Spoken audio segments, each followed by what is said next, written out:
Assalamualaikum warahmatullahi wabarakatuh. Kembali lagi bersama saya Fauzan Zikri di mata kuliah Manajemen Keuangan.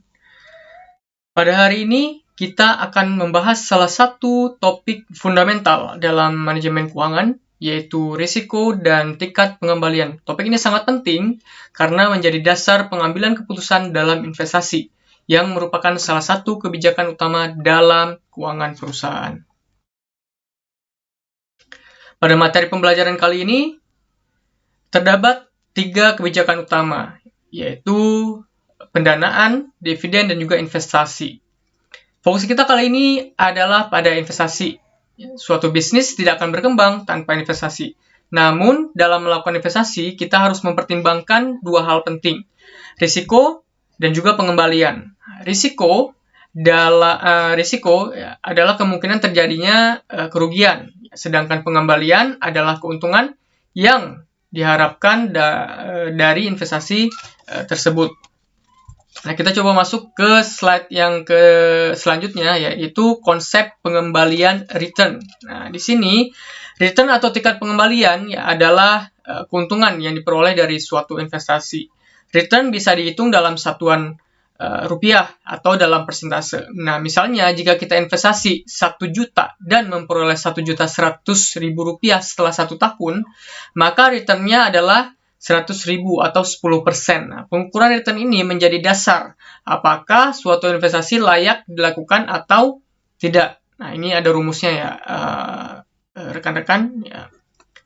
Selanjutnya kita coba masuk di slide selanjutnya, yaitu mengenai konsep risiko atau risk. Ya, nah, risiko adalah kemungkinan hasil investasi yang tidak sesuai dengan harapan. Dalam konteks manajemen keuangan, ya, risiko sering dinyatakan dalam bentuk percentage. Ya, risiko sangat penting untuk diperhitungkan karena memang investasi dengan return tinggi biasanya juga disertai dengan high risk. Ya, jadi sesuai dengan kapasitasnya.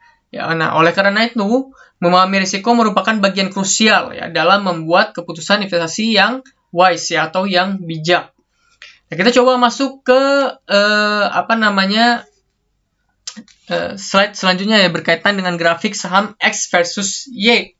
Nah, kalau misalnya kita lihat melalui grafik distribusi probabilitas return, ya, saham X sebenarnya menunjukkan return yang lebih stabil di sekitar 15% ya, dengan risiko rugi yang sangat kecil.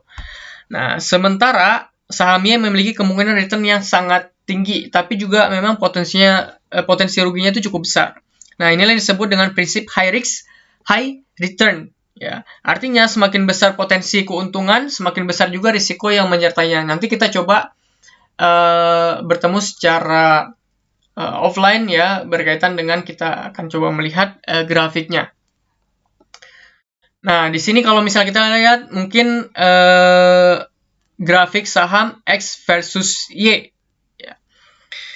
Nah, di sini ada tabel return saham. Nah, kita melihat data return beberapa saham seperti HT, terus Call, ya, USR, MP, dan juga T-bill. Dalam berbagai kondisi ekonomi, nah misalnya HT ya bisa untung 50% di kondisi ekonomi yang puncak, tapi bisa rugi 22% ya saat resesi. Nah, sementara T-bill ini selalu memberikan return stabil 8% di semua kondisi. Ya, dari sini kita bisa melihat bahwa saham HT itu sangat fluktuatif, sedangkan T-bill itu sangat aman. Mungkin pada pertemuan sebelumnya Bapak sudah menjelaskan ya. Nah, ini Bapak coba repeat lagi agar teman-teman bisa mudah untuk memahami berkaitan dengan risiko dan juga tingkat pengembalian.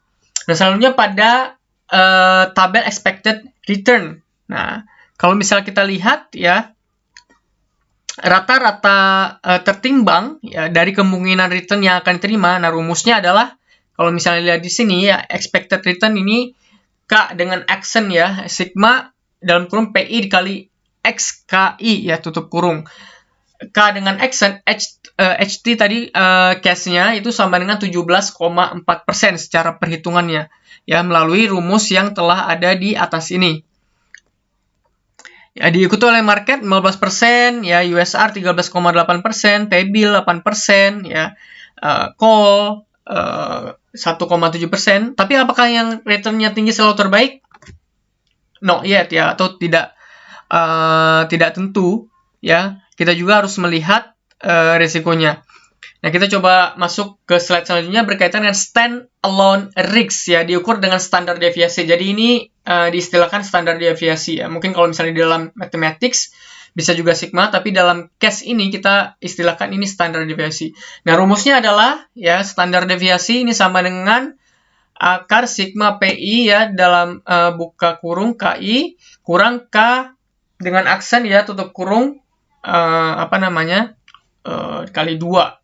Ya, kalau misalnya kita lihat di sini, ya contohnya misalnya HT memiliki deviasi sebesar 20% atau deviation standar deviation itu sebesar 20%. USR 18,8%, call itu 13,4% ya, market 15.3% and T-bills itu 0%.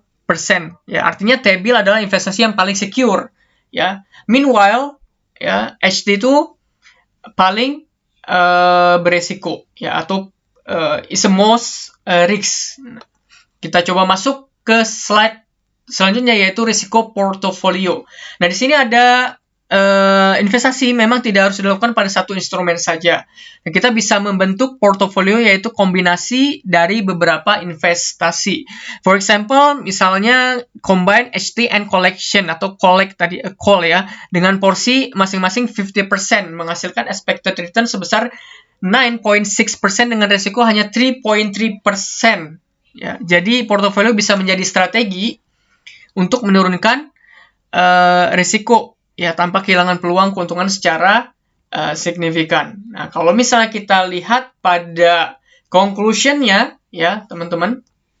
Conclusion-nya di dalam dunia investasi ya kita harus mempertimbangkan dua sisi mata uang ya, return ya dan juga risiko. Investasi yang baik adalah yang memberikan return optimal dengan risiko yang dapat ditolerir atau ditoleransi. Ya. Itu berkaitan dengan risiko dan juga tingkat pengembalian. Nah, kita bertemu secara offline untuk sesi tanya jawab ya, dan juga mungkin ada exercise berkaitan dengan risiko dan juga tingkat pengembalian. Itu saja yang mungkin Bapak sampaikan pada materi kali ini. Bapak ucapkan terima kasih. Wassalamualaikum warahmatullahi wabarakatuh.